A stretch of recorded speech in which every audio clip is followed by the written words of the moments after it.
No programa de hoje, nós vamos debater sobre o uso racional das plantas medicinais. Num país do tamanho do nosso, é tanta planta, tanto remédio, tanta coisa que é usada para dor de cabeça, para dor do estômago, para ansiedade, para, enfim, pequenos males e outros maiores que acometem a gente. Mas a gente sabe também que existem os fitoterápicos. Opa! Qual é a diferença entre eles?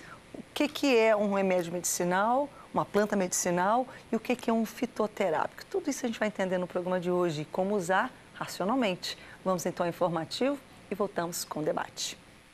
As plantas medicinais são recursos utilizados pelo homem na busca da melhoria de sua saúde. No entanto, o fácil acesso e a falsa concepção de que se o produto natural não fizer bem, mal não faz, contribuem para o uso inadequado de plantas medicinais e fitoterápicos. O uso desses remédios como recurso terapêutico é favorecido pela biodiversidade brasileira, associada a uma rica sociodiversidade pelas atuais políticas. Nos últimos anos, a crescente preferência pelas plantas medicinais e fitoterápicos tem estimulado a necessidade de obtenção de conhecimentos pelos profissionais da saúde. Bem, conosco hoje para debater temos José Carlos Saraiva Gonçalves, que é farmacêutico e pesquisador na área de eficácia e segurança dos medicamentos e também professor titular da Faculdade de Farmácia da UFRJ. Professor, doutor José Carlos, muito bem-vindo, muito bom tê-lo aqui. Obrigado.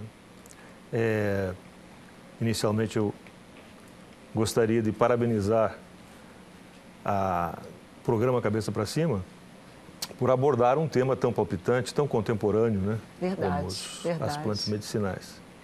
Engraçado que, de alguma forma, a gente considerava assim, isso coisa da vovó, mas ele continua mais atual do que nunca, né? Aqueles remédios que a gente usava, que a avó da gente preparava, os chás, eu acho que mais do que nunca tudo isso continua e a gente precisa aprender, no entanto, a usar de forma racional. E para isso, quero também apresentar Felipe Cardoso, que é nutricionista clínico, professor universitário, especialização em fitoterapia e doutorando em ciências nutricionais. E é também diretor de comunicação da Sociedade Brasileira de Nutrição e Estética. Muito bom tê-lo aqui, Felipe. Bem-vindo. Obrigado pelo convite, agradeço. Até pela oportunidade de estar colocando a minha visão, né, do nutricionista, porque a gente tem algumas resoluções muito novas em relação à prática da fitoterapia dentro da área da nutrição. Então, agradeço a oportunidade. Não, inclusive, eu estava olhando na pesquisa que médicos, de um modo geral, se veem hoje tendo que pesquisar, porque, de repente, quem formou mais recente tem um pouco mais desse tipo de inserção, na verdade, no currículo acadêmico, dessas questões dos fitoterápicos, dos remédios naturais. De alguma forma, acho que todo mundo tem, mas a gente vê que hoje há uma valorização, há um olhar maior para isso. É isso mesmo? Olha, eu estava falando da contemporaneidade do tema. É incrível que um tema tão antigo, né, praticamente nasce junto com a história dos medicamentos, porque não junto com a história do próprio homem, ele passou sempre através dos tempos por alterações na visão do que é o uso das plantas medicinais e fitoterápicos. Mas hoje, na década de 80, a Organização Mundial de Saúde, ela resgatou a utilização das plantas medicinais e nós temos vários estados já mobilizados. O Brasil, por exemplo, em 2006, ele implementa, através de uma portaria do Ministério da Saúde, o uso das plantas medicinais e fitoterápicos como uma terapêutica integrativa, não alternativa, integrativa e complementar. Muito bom.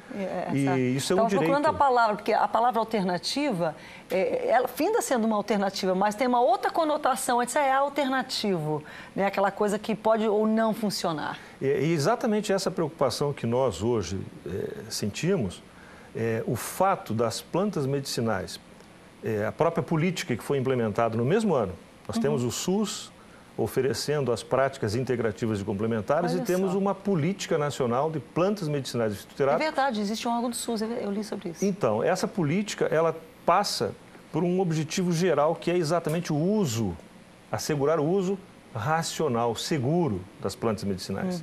Nós estamos há 10 anos praticamente e os passos ainda são muito tênues na direção do uso racional.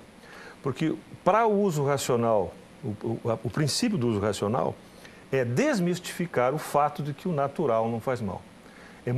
seria muito bom para Pode as plantas. não fazer bem, mas mal não faz. Se é natural, a gente tem essa... É uma concepção generalizada. E esse é o risco.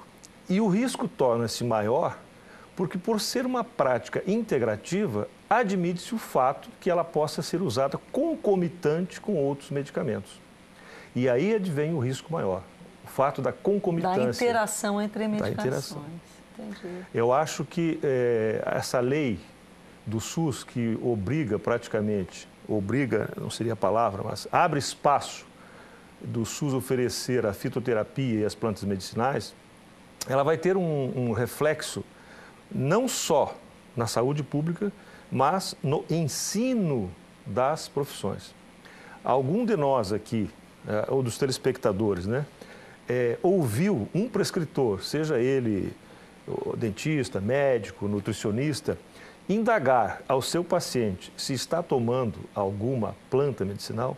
Quando nós vamos a um laboratório, algum remédio, né? Quando nós vamos fazer um exame de análises clínicas, está tomando algum remédio? Ninguém passa pela cabeça de admitir que tomaram uma planta medicinal. Então, isso aí é um dado que nós precisamos reverter. Você vai rir. Eu me lembro quando eu estava grávida da minha filha, quer dizer, já na terceira gravidez, o médico, eu mudei de médico, né? Mudamos de plano de saúde, enfim, fui obrigada a encontrar o obstetra, e fui, enfim. Mas nessa consulta que eu finalmente teve com ele, eu já devia estar uns 4 meses grávida, até que eu conseguisse acertar tudo.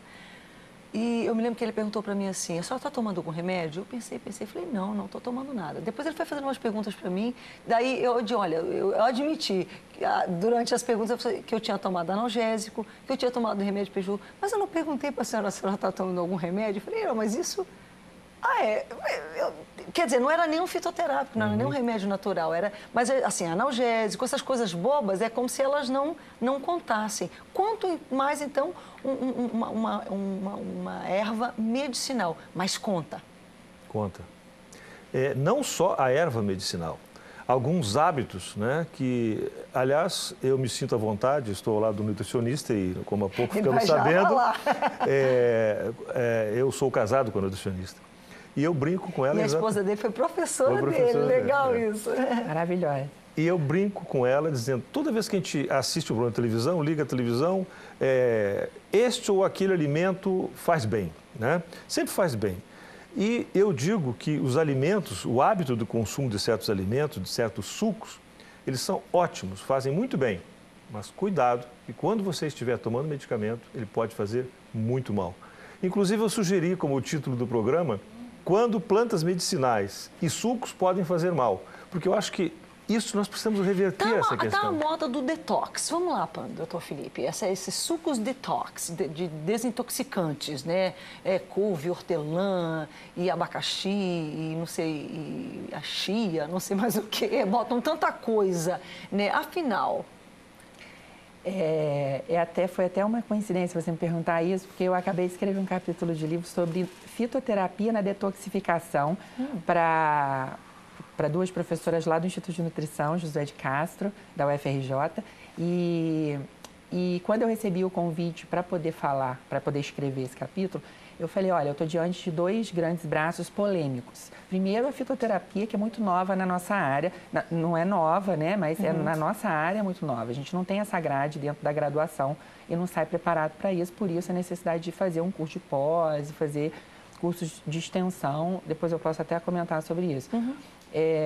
E a detoxificação, né? O que é a detoxificação? Quando a gente estuda a farmacologia, a gente estuda o processo, o mecanismo bioquímico lá, metabólico da detoxificação, né? E a gente estuda o corpo humano e Só sabe que você se intoxica para se desintoxicar. Desculpa brincar contigo, mas enfim.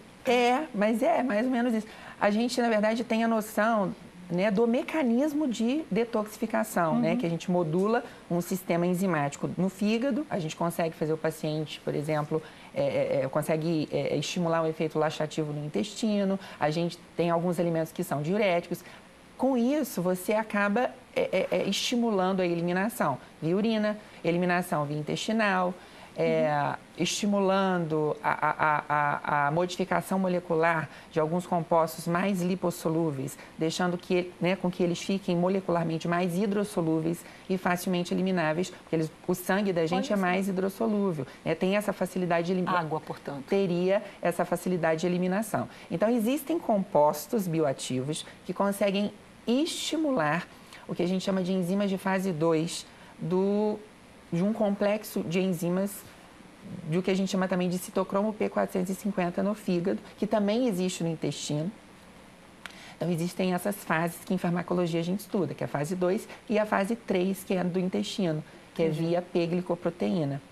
Então, assim, mecanismo tem e modulação existe. Entretanto, existem muitas contradições em relação a isso. Porque da mesma forma que a gente tem compostos bioativos que estimulam a fase 2, a gente também tem compostos, esses mesmos compostos bioativos, estou falando assim, cientificamente falando, poderiam estimular a fase 1, que é a fase de ativação. Então, quando a gente para ler um artigo científico criterioso, vamos colocar um ensaio clínico randomizado... Que é uma outra questão também, né? É um artigo científico.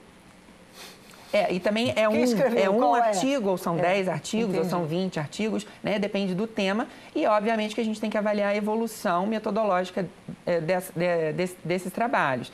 Então, tem o artigo que trabalha com bactéria, faz lá um ensaio toxicológico. Depois ele passa lá para a cultura celular, depois ele vai para um animal, depois ele vai para um humano. Isso. Então, existem as fases na farmacologia, fase 1, fase 2, fase 3. Isso está para o nosso terceiro bloco de discutir como é que está isso no Brasil, que a gente sabe que a eficácia e tudo está envolvido e parece que engatinha um pouquinho no Brasil, mas quando você falou do detox, né, por que eu estou dizendo isso?